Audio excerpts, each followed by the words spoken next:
요한복음 18장 36절로부터 37절 말씀, 예수님께서는 진리로 나라를 세우시고 돌보신다는 제목으로 선포하도록 하겠습니다.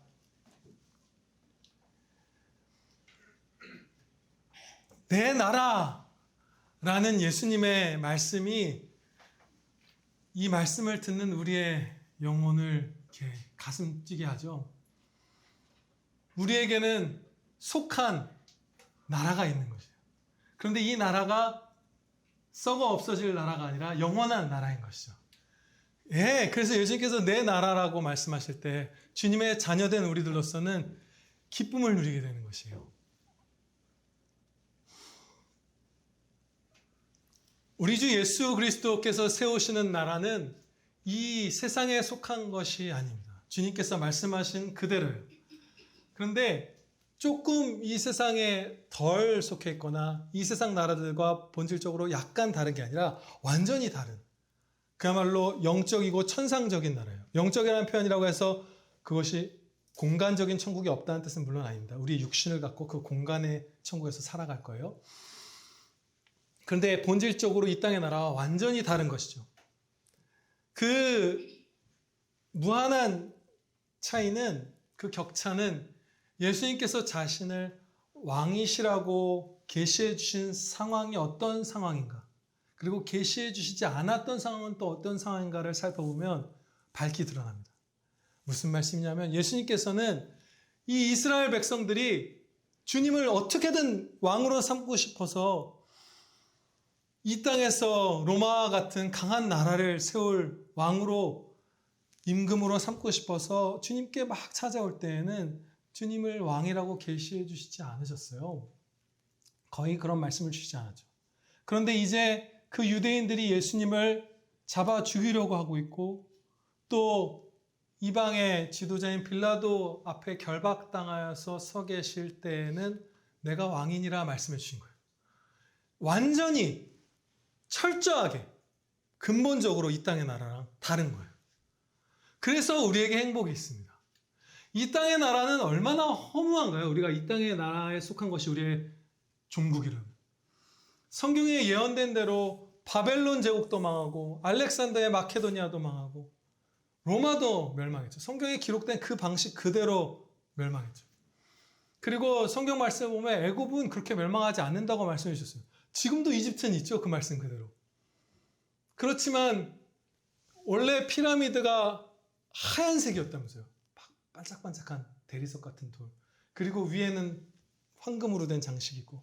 근데 지금은 그거 다 도굴꾼들이 가져가고 벗겨지고 허물어져서 영상을 보면 호객꾼들, 사기꾼들, 잡상인들 이런 데가 모여있는 누추한 곳이 되어버렸죠.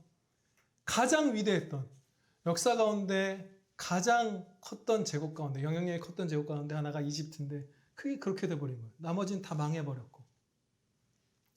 그런데 예수님의 나라는 이 땅에 조금도 속하지 않고 하늘나라이기 때문에 우리에게는 소망이 있는 거예요. 영원한 나라가 있는 거예요. 바울 같은 경우를 제외하면 천국에 갔다가 돌아온 사람도 없죠. 우리 주변에 이 시대에는 아예 없죠. 그런데 우리가 어떻게 그 하늘나라를 완전히 확신할 수 있는 것일까요? 내 나라라는 말에 우리의 가슴이 뛴다는 건 그 주님의 그 천국을 소망한다는 것이잖아요. 확신한다는 것이잖아요. 어떻게 그런 일이 우리에게 일어나는 것일까요? 물론 첫째로는 하나님께서 그렇게 말씀하셨고 그 말씀하신 바를 성령님께서 우리의 영혼에 조명하사 믿게 해주시기 때문이죠. 말씀하셨기 때문에. 아멘입니다. 그리고 두 번째로 오늘 살펴보고자 하는 이유가 있는데, 그것은 무엇이냐면 우리가 아직 이 땅에 살고 있을 때에도 우리의 영혼에 임한 통치로서의 천국을 우리가 누린다는 사실입니다. 그래서 확신할 수 있는 거예요, 천국을. 그렇게 견고하게 확신할 수 있는 이유는 그거예요. 천국을 맛보게 해주시기 때문에 미리. 우리의 영혼에 주님의 통치로서의 천국이 임하여서 세상의 거짓과 사단 마귀들의 공격과 세상 죄악과 내 죄악이 정복당하죠. 그리고 점점 더 그 영원한 천국 백성처럼, 백성답게가 더 정확하겠네요. 그 천국 백성답게 우리가 이 땅에서 미리 살아가는 그 은혜를 누리고 있는 것이.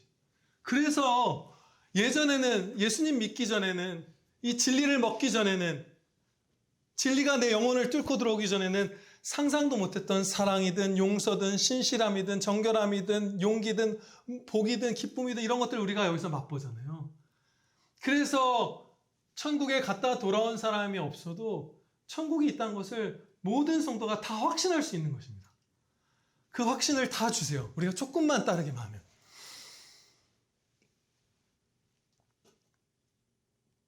예수님께서는 주님의 나라를 진리로 세우신다고 지금 말씀하셨죠. 그럼 진리는 무엇일까요? 내가 이를 위하여 태어났으며 이를 위하여 세상에 왔나니 곧 진리에 대하여 증언하려 함이로라.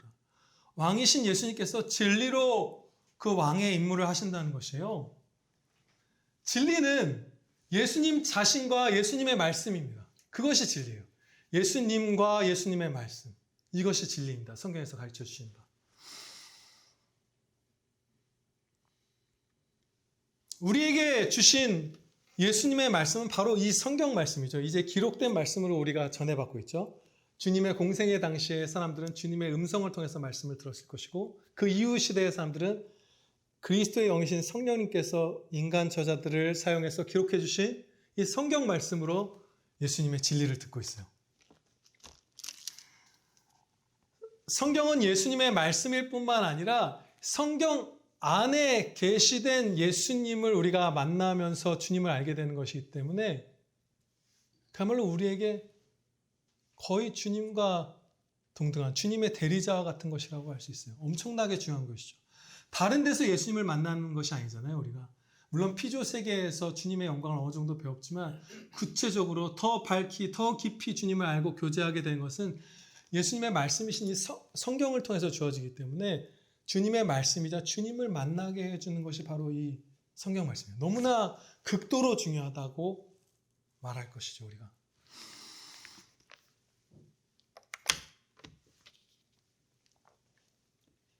평강의 왕이신 주님의 이 말씀에는 쉼이 충만합니다. 너무나 좋은 거예요. 이 세상에 속하지 않은 나라. 그런데 우리 이 땅에 살고 있잖아요. 온통 적이잖아요. 온통 사랑할 이웃인데 동시에 온통 적이에요. 그런데 이 말씀에는 쉼이 구비구비마다 구절구절마다 가득해요. 평강의 왕이시기 때문에. 지난 목요일에 아이들과 성경 공부를 했어요. 그날 배운 말씀은 예레미야 알가 말씀이었습니다. 예레미야 알가는 성경 말씀 가운데 가장 그 주님의 자녀들의 비참한 참상, 가장 강한 징계가 기록되어 있고 그야말로 슬픔의 노래예요. 눈물을 쏟는 고통과 고난을 당하는 그런 말씀이에요. 거기에서 우리가 아이들과 제가 배운 바는 진리는 하나님께서 우리를 그렇게 고통과 고난 가운데 두시는 것은 그게 하나님의 본심이 아니다. 자녀가 고통받는 그 자체를 기뻐하시는 하나님이 결단코 아니다. 전혀 하나도 한 점도 하나님께서는 그것을 기뻐하시지 않아요.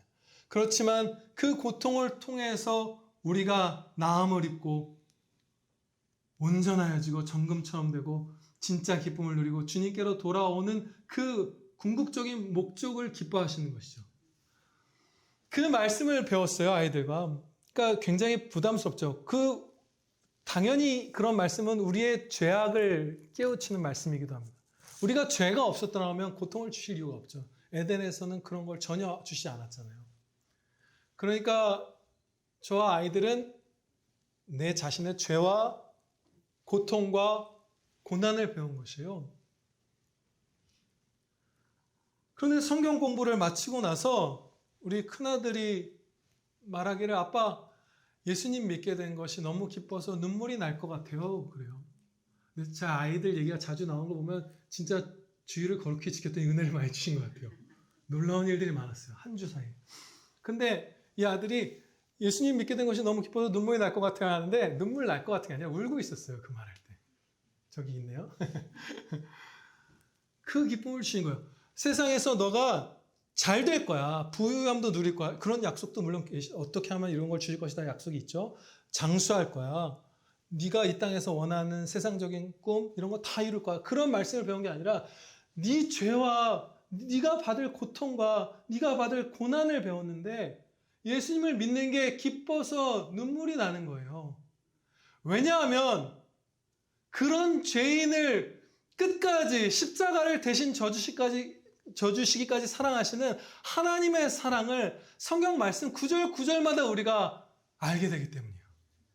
우리를 끝까지 사랑하시는 예수님을 만나 뵙기 때문에 내 죄로 내가 받을 고통과 고난으로 절망하는 게 아니라 그런 말씀을 배울 때조차 우리는 쉼을 얻습니다. 말씀은 다 쉼이에요. 말씀 듣고 믿고 따르면 여러분들은 진짜 행복한 삶을 사는 것이에요. 우리에게 그런 은혜가 있어요. 맥주 한 잔을 마시면서 TV를 보면서 긴장을 완화하는 것도 좋습니다. 그거 정말 합당한 취할 수 있는 방식이에요. 여러분들이 회사에서 너무 고되게 긴장하고 막 쪼이고 했을 때 저는 그것이 주님의 허락하신 방법 중에 하나일 것이라고 믿어요. 그럴 수 있어요. 쉴 수 있어요. 포도주 한 잔을 마시고 속을 달래고 쉴 수 있어요. 드라마 볼 수 있어요. 다 할 수 있어요. 산책도 하고 여행도 갈 수 있죠. 그런데 그것도 누리시지만 술을 권하는 건 아니에요. 하시면 누리시지만 진리로 말미암는 쉼은 훨씬 더 커서 신경을 조금 미안한 거 그게 아니라 영혼의 중심에 쉼을 주십니다. 진짜 그냥 쉬는 정도가 아니라 기뻐 노래하게 만들어요. 하늘이 진짜 무너지는 것 같은 그런 상황, 원수가 에워싸고 있는 상황에서도 노래할 수 있을 만큼까지 회복시켜 주시는 쉼이 말씀 구비구비마다 있어요. 진짜 있어요. 진짜 있어요. 예수님께서 진리로 나라를 세우시고 돌보신다는 이 사실에는 정말 놀라운 특징이 있습니다. 그것은 어떠한 존재의 도움도 받지 않고 나라를 세우시고 통치하신다는 사실이에요. 진리는 예수님 자신과 예수님의 말씀이라고 우리가 성경에서 배웠잖아요. 예수님 자신과 예수님 안에서 나오는 말씀. 그러니까 예수님의 외부 요소가 하나도 주님 나라를 세우고 통치하는데 쓰이지가 않는 거예요. 거기에 전혀 의지하시지 않는 거예요. 마치 창조와 같습니다. 하나님 나라를 확장하시고 세우시고 돌보시는 것은 주님이 하시는 거예요. 그런 엄청난 특징이 있어요. 그 진리에 속한 자, 예수님께 속한 자, 예수님의 말씀 안에 들어와 있는 자들은 그리스도의 음성을 듣는다고 말씀하세요. 진리에 속한 자는 주님이 말씀하실 때 귀를 기울이게 되는 거예요. 그럼 누가 진리에 속한 자일까요? 성경에서 가르쳐 주신 바 하나님께서 그 사랑으로 창세전에 택하시고 거듭나게 하시고 예수 그리스도를 회개하고 믿게 하셔서 주님의 말씀을 계속 사모하고 듣게 하신 그 사람들, 우리들, 그게 진리에 속한 자예요. 그 사람은 어떤 세상이 사단 마귀들이 우리를 아무리 잡아 끌고 말씀에서 떨어지게 하려고 이 말씀에서부터 떨어지게 하는 것이 그네들의 최고의 목표죠. 그렇게 할지라도 떨어졌다가도 돌아옵니다. 그게 우리에게 주시는 은혜예요. 진리에 속한 자이기 때문에 내가 진리로 뛰어든 자가 아니라 주님께서 진리에 속하게 해주셨으니 우리는 이 말씀을 계속 듣는 것이에요. 이 진리에 속한 자의 주된 특징 한 가지는 자신의 죄악을 깨닫는 것입니다. 내가 정말 영원한 사망의 형벌을 받아 마땅한 죄인입니다라는 이 사실을 정직하게 깨닫고 고백하는 것이 진리에 속한 자의 아주 거의 첫째 가는 특징이에요. 그래서 회개로 시작하죠. 복음 선포를 하실 때 보면 예수님도 사도들도 회개하라 이렇게 외쳤어요. 그렇죠? 죄인인 것을 깨닫는 거예요. 요한일서 1장 8절로부터 10절 말씀에 제가 9절은 이렇게 생략하고 8절, 10절 봉독하겠습니다. 만일 우리가 죄가 없다고 말하면 스스로 속이고 또 진리가 우리 속에 있지 아니할 것이요. 만일 우리가 범죄하지 아니하였다 하면 하나님을 거짓말하는 이로 만드는 것이니 또한 그의 말씀이 우리 속에 있지 아니하니라. 반대로 생각하면 내가 죄인입니다, 범죄하였습니다라고 말하는 자가 되는 것이 이 진리 안에 거하고 그 진리가 우리 안에 거한 자의 필수적인 특징이라고 할 수 있는 것이죠. 왕이신 예수님께서 이 진리에 속한 자들 부르시고 또 나라를 확장하시고 통치하실 때에 이 성경 말씀, 이 진리를 통해서 역사하시기 때문에 극도로 중요합니다. 이 말씀은. 이 말씀, 복음으로 그 듣는 자들을 그 가운데 마음을 여셔서 택하신 자들을 구원하시죠. 복음으로 죄인을 하나님의 백성으로 구원해서 만드신 거예요. 백성을 만드시는 그 첫 발부터 말씀으로 하시죠. 그리고 말씀으로 기쁨을 주시죠. 그렇죠? 그리고 말씀으로 우리의 영혼을 고치셔서 의료를 제공해 주십니다. 그렇죠? 그리고 말씀으로 백성들을 보호하사 그 죄악의 세력들로부터 보호하시는 국방도 이 말씀에 달려있는 거예요. 성경에 달려있는 것이에요. 그리고 말씀으로 늘 우리를 쉬게 하시면서 복지를 여기서 베풀어 주시죠. 말씀 안에 쉼이 있는 거예요. 그리고 말씀으로 우리의 영혼을 먹이시면서 식량도 해결해 주시는 것이에요. 그야말로 천국 백성은 이 성경 말씀을 통해서 모든 것을 공급하는 거예요. 이 말씀이 우리의 거의 전부인 것이죠. 이처럼 극도로 중요한 말씀은 성경에서 마치 예수님의 대리자처럼 묘사가 되죠. 그러므로 결국 사실은 말씀으로 베푸시는 이 모든 은혜는 예수님이 주시는 것이죠. 예수님이 생명이시고 구원이시고, 그렇죠? 구원의 창시자 이렇게 말씀하죠, 성경에서. 예수님이 우리의 무기이시고 성령의 검이라고 하잖아요. 예수님이 우리의 음식이시고 예수님을 먹으라 하시잖아요. 그 진리를. 그야말로 우리의 모든 것이 예수님이 신 것이에요. 그리고 그 사실을 성경에서 가르쳐 주신 것입니다.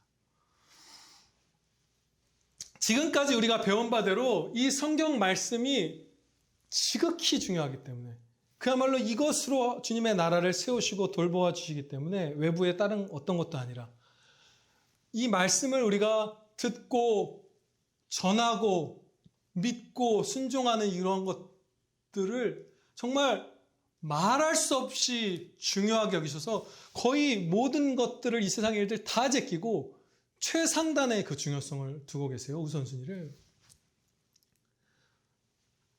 우리가 읽으면서 그냥 지나쳤던 말씀들일지 모르지만 실제로 따르려고 해보면 정말 충격적인 이 성경에 관한 말씀들이 성경에는 많습니다. 성경 말씀을 우리가 어떻게 대하고 따라야 하는지 그야말로 실제로 그걸 진지하게 생각해보면 헉! 할 만큼 충격을 받을 만큼 상당수의 결코 적지 않은 성도분들이 이렇게 반감을 오늘날 같이 세속화된 교회에서는 드러낼 수 있을 만큼 충격적으로 말씀을 높이고 계세요. 성경에서는. 두 말씀을 살펴보겠습니다. 먼저 누가복음 9장 59절부터 60절 말씀입니다. 또 다른 사람에게 나를 따르라 하시니 그가 이르되 나로 먼저 가서 내 아버지를 장사하게 허락하옵소서. 이르시되 죽은 자들로 자기의 죽은 자들을 장사하게 하고 너는 가서 하나님의 나라를 전파하라 하시고. 이 말씀은 아버지가 지금 막 돌아가셨다는 뜻일 수도 있고 거의 임종에 다다라서 있는 상태를 말한 것일 수도 있어요. 두 가지로 다 해석될 수 있는 헬라어예요. 두 가지를 다 포함해서 우리가 배워야 되겠죠. 무슨 말씀이냐면 지금 내 아버지가 돌아가셨는데 말씀 선포의 임무를 맡은 자면 설교하러 가라는 거예요. 전도하러 가라는 거예요.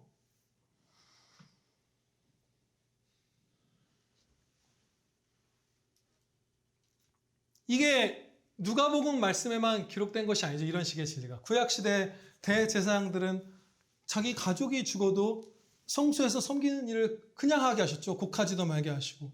나시린들도 하나님께 서원한 그분들도 시체를 만지지 못하게 했어요. 이런 일들이 있어도 주님 섬기는데 그냥 매진하게 하신 거예요. 근데 이게 그냥 우리가 읽고 지나가면 읽고 지나가는 거지만 실제로 이것을 행하려고 한다고 생각해 보세요. 교회에서 행해지고 있고. 저는 우리가 성도가 세상을 떠나는 것이 주님의 가장 간절한 간구, 하늘에서 나의 영광을 배웁게 하옵소서 하신 그 간구의 성취라는 것, 그것을 믿기 때문에도 그렇지만 이 말씀들을 통해서 만약에 제 사랑하는 아이들이나 아내가 금요일이나 토요일 날 하늘로 올려주면 장례식 잠깐 점치고 설교 준비하러 갈 거예요. 그게 마땅한 거예요. 그리고 그러면 이 말씀을 따르면 우리가 자칫하면 우리 교회 성도들이 하늘로 불려졌을 때 장례 담임 목사님이 참석하지도 못할 수 있는 것인가? 그렇진 않아요. 주님께서는 참 자비롭게 역사하시죠. 우리는 이 한 예배당으로 모이라고 하셨잖아요. 그냥 주일날 당일에 모일 수 있는 지근거리에 사는 사람들이 각각의 지교회를 형성하도록 역사하셨어요. 그래서 저든 여러분이든 토요일날 저녁에 돌아가셔도 가서 장례 예배를 합니다. 목사가 갈 수 있어요. 그렇죠? 그런 염려는 할 필요 없어요. 그렇지만 예를 들어서 김금희 집사님의 얼마 전에 부모님 한 분 돌아가셨을 때 그때는 월요일이죠. 월요일이기 때문에 그 사랑하는 집사님과 함께 있고 그분을 위로하기 위해서 제가 갈 수 있었어요. 그렇지만 손미옥 집사님 이번 같은 경우는 금요일이기 때문에 저는 갈 수가 없는 거예요. 장례를 참석해서 함께 위로하고 권면하고 같이 울고 하는 것 선한 일이에요. 예수님께서는 지금 이 말씀으로 그것이 악하다고 말씀하신 것이 결단코 아니에요. 선해요. 그렇지만 말씀 선포, 설교를 맡은 사람이 말씀 선포에 조금이라도 지장이 가면서까지 그 일들을 한다면 죄가 되는 것이에요. 그래서 갈 수가 없는 것이에요. 그 손미옥 집사님과 그 가족들 나중에 마음이 차분해지면 이 얘기를 전해주세요. 사모님이든 누가 가셔서 권면을 해주세요. 제가 갈 수 없는 이유는 그것이에요. 내가 지금 갔다가는 아침 예배와 오후 예배 하나님의 말씀을 풍성히 먹일 수가 없다. 이것이 충성이다. 이것에서 벗어나면 나는 죄를 범하는 것이라는 확신이 있는 것이에요. 그리고 두 번째로 이 말씀을 얼만큼이나 충격적일 만큼 높이 두시는가 우선순위에. 그것은 사도행전 6장 1절로부터 5절 말씀에서 또 배울 수 있습니다. 이것도 실제로 따르려고 하면 정말 놀라운 말씀. 그때 제자가 더 많아졌는데 초대교회 얘기죠. 헬라파 유대인들이 자기의 과부들이 매일의 구제에 빠짐으로 히브리파 사람을 원망하니 12사도가 모든 제자를 불러 이르되 우리가 하나님의 말씀을 제쳐놓고 접대를 일삼는 것이 마땅하지 아니하니 형제들아 너희 가운데서 성령과 지혜가 충만하여 칭찬받는 사람 7을 택하라. 우리가 이 일을 그들에게 맡기고 우리는 오로지 기도하는 일과 말씀 사역에 힘쓰리라 하니 온 무리가 이 말을 기뻐하여 믿음과 성령이 충만한 사람 스데반과 또 빌립과 브로고르와 니가노르와 디몬과 바메나와 유대교회에 입교했던 안디옥 사람 니고라를 택하여. 여러분 이 상황이 어떤 상황이냐면 초대교회 안에 이미 성도가 된 사람들 가운데 이 시기에는 극빈층이 많았던 거예요. 아무리 가난한 사람이 있어도 먼저 교회에서는 그 성도의 가족들이 돌보라고 명하십니다. 가족들이 있는데 여기 혼자 사는 어머니가 가난해졌는데 자녀들이 여기 있으면서 안 돌보고 교회 예산으로 헌금으로 구제하는 건 그건 하나님께서 허락하시는 것이 아니죠. 먼저 가족들이 섬기는 것이 맞아요. 그런데 과부들이에요. 뭔가 남편도 없고 의지할 것이 거의 없는 그런 사람들이 있는 거예요. 그런 사람들이 많았던 것이에요. 헬라파 과부, 유대파 과부. 근데 뭔가 그분들을 돕는 일에 소홀함이 조금 생겼던 것이죠. 쉽지 않았겠죠. 막 성도가 밀려 들어오고 가난한 사람들이 결코 적지 않고 이런 시대였으니까. 그러면 요즘 성도분들이나 세상 사람들 빼고 생각해도 돼요, 사실. 어떻게 생각하나요? 어떤 목사님이 더 훌륭한 목사님으로 평가받죠? 무슨 밥 퍼주는 목사님, 무슨 김치찌개를 몇천 원에 대접하려고 나는 이제 이게 진짜 내 사역이라고 생각하고 교회 설교도 접고 이제 이거 하고 있습니다. 이런 사람들 막 이 시대의 진정한 목사다 이런 거 하잖아요. 지금 어떤 목사님이 우리 교회에서 막 가난한 사람들이 있는데 그분들이 그 구제에 빠져서 교회 안에 분쟁이 생긴 거, 원망이 생긴 거예요. 그런데 회의한 다음에 제가 더 열심히 하겠습니다. 여러분 마음 상하셨다면 죄송합니다 하고 더 헌신하겠습니다. 우리 교육자들 다 힘냅시다 하는 게 아니라 그거 안 하겠습니다 하는 거예요, 지금. 그 일에서 완전히 발을 빼겠다는 거예요. 그거는 집사님들이 하시고 우리는 말씀과 기도만 하겠다고 하는 거예요. 그게 여러분들이 실제로 그런 일을 겪으시면 굉장히 충격적일 것 같지 않으세요? 지금 이 사도분들이 성경을 기록하는 특별한 분이기 때문에 그런 거겠지. 성경 기록하는 일은 그 정도 중요성이 있겠지. 이렇게 생각할 수 있지만 그것이 아니에요. 왜냐하면 이 시점에 사도분들 가운데 요한 사도 같은 경우는 이 이후로 한참 지나서 첫 성경을 기록하기 시작했어요. 그 성경을 아예 기록하지 않은 사도분들도 있죠. 사도분들은 때로 자신을 장로라고 표현하며 일반 설교자와 동등하게 자기를 놓았어요. 사도들만의 높고 특별한 임무와 은사들이 있지만 한편으로는 그냥 똑같은 설교자인 거예요. 똑같은 목사와 같은 거예요. 장로인 것이에요. 그분들이 지금 교회 안에 그 구제 일에 빈틈이 생겼는데 그거 이제 우리는 아예 안 하겠다. 그리고 집사님들이 하시라 하고 할 때 지금 성도들이 반응을 어떻게 보였냐면 온 무리가 이 말을 기뻐하였다. 이 말을 듣고 온 무리가 기뻐할 수 있었던 건 이 초대교회가 자신들의 모든 재산을 성도들에게 다 나눠주고 매일 전도해서 믿는 사람들이 계속 늘 만큼 신실했던 성도이기 때문에 이게 가능했던 거예요. 우리가 정신을 똑바로 차리고 있지 않으면 제가 우리 교회에 이제 막 가난한 분들 몰려오고 막 이렇게 됐을 때 그거 저는 손 딱 떼고 설교에 매진하겠습니다 하면 여러분들 자칫하면 저 손가락 잘릴지도 몰라요. 그만큼 설교 준비와 말씀 선포가 중대한 것이에요. 이것 이상의 중요한 것이 없어요. 왜냐? 아까 말씀드린 바대로 이것이 국방이고 이것이 복지이고 이것이 기쁨이고 이것이 의료인 것이에요. 이것이 나라 세움이에요. 이것이 구원이에요. 그래서 그래요. 그리고 실제로 무엇이 더 시급한가? 우리가 생각을 해보세요.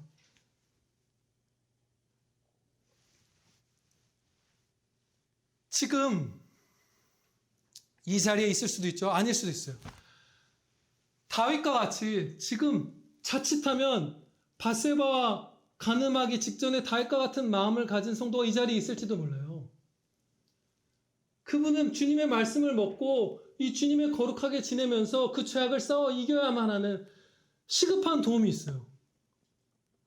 그리고 최근에 어떤 영화에 라스트 씬만 모아놓은 명장면 뭐 이런 거에서 제가 영화평론가 이동진 씨가 말하는 걸 본 게 있는데 멜랑콜리안가라는 영화가 있어요. 그 우울증에 대한 영화죠. 그런데 그 라스트 씬이 뭐냐면 거대한 행성으로 은유 같은 게 된 거죠. 그 정말 큰 우울증이 다가오는데 그것을 이 엄마가 견뎌낼 수 없다는 걸 알고 아이한테는 거짓말을 해요. 정말 초라한 나무 막대기 같은 걸로 텐트를 지어놓고 이 안에 있으면 그 멜랑콜리아라는 행성이 우리를 덮쳐도 안전할 거야. 그러고서 그 안에서 아이랑 손을 잡고 있는데 결국 그 행성이 덮쳐서 다 죽는 걸로 영화가 끝나요. 엄마가 아이들 데리고 자살하고 아버지들이 자살하고 우리가 낙심하고 낭망할 때 목숨을 끊고 실제로 성도라 하더라도 목에 칼을 대고 싶고 그런 일들이 있잖아요. 지금 이미 성도가 된 분들 하루 밥 굶는 거 그거 구제하는 거 그리고 지금 돌아가신 부모님 장례 치르는 거 혹은 거기에 참석하는 거 이런 것보다 훨씬 시급한 문제가 설교에 달려있는 것이에요. 이 자리에 우울했던 분 안 계십니까? 저는 하나님 말씀 없었으면 어떻게 됐을지 몰라요. 저도.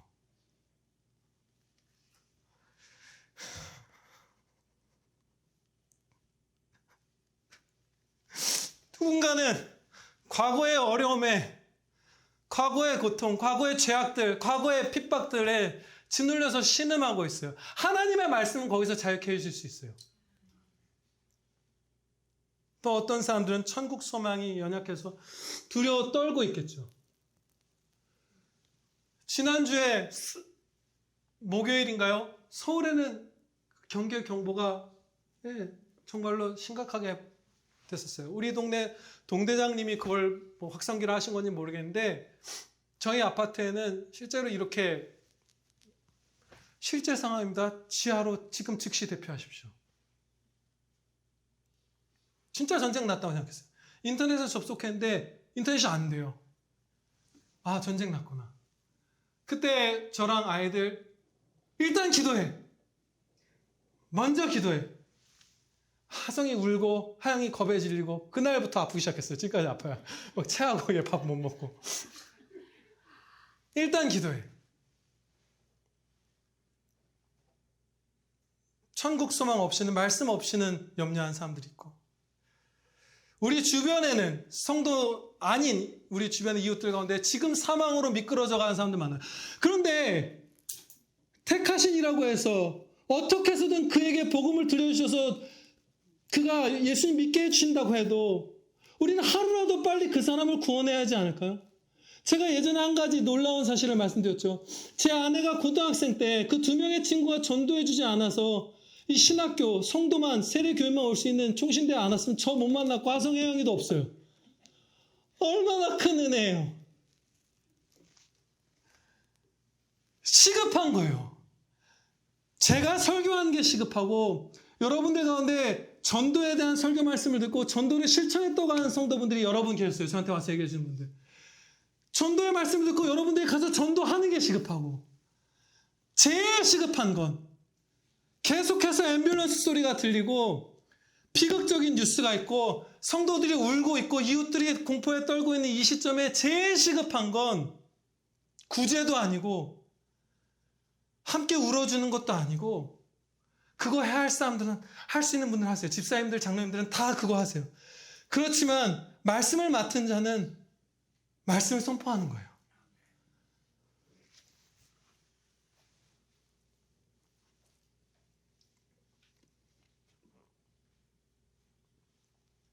이제 여러분들 또 적용으로서 다짐해야 할 것들이 있습니다. 우리가 언제나 진리의 편에 설 것인가 말 것인가, 이것에 결단을 내려야 돼요. 진리를 따르는 것이, 진리를 고백하는 것이 조롱당하고 수치를 당하고 세상에서 여러 가지 손해와 핍박을 받는 것이라고 해도 내가 진리의 편에 설 것인가, 이것이 우리의 전부예요. 이것이 우리 형제들의 전부고 우리 이웃들의 전부예요. 이것 이상할 것이 없어요. 여기에만 생명이 있어요. 이 진리의 수호에 우리의 목숨을 걸 것인가. 예수님을, 이 성경 말씀을 진짜 무한 완전한 전체 66권을 다 하나님의 말씀으로 믿으면 이미 이 땅에서도 어리석은 자처럼 취급받는 날이 오고 있어요. 많은 신학교들, 많은 교단들, 많은 지교회들이 성경을 일부 진리가 담긴 책으로 이미 여기고 있어요. 그런 분들 성서라고 일단 말씀도 바꾸죠. 표현도 바꿔요. 그런 사람들은 경전이 아니요, 교과서, 그렇죠? 뭐 그런 것처럼 무슨 도서, 권장 도서, 성서, 그렇죠? 모든 하나하나의 표현에서부터 하나하나의 말들, 행동들에서 성경의 권위를 계속 깎아내린 일들이 지금 교회 안에 있어요. 세상에선 말할 것도 없이 우리를 조롱하죠. 그때 진리의 편에 서야 합니다. 그것이 우리 모두를 위한 거예요.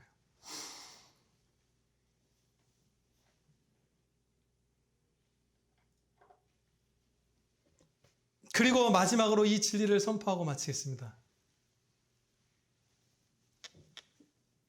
진리로 세우시는 그리스도의 나라가 완성되는 것을 우리 모든 성도들과 끝까지 회개하지 않은 불신자 분들까지 다 보게 될 것입니다. 기도드리시겠습니다. 아버지 하나님,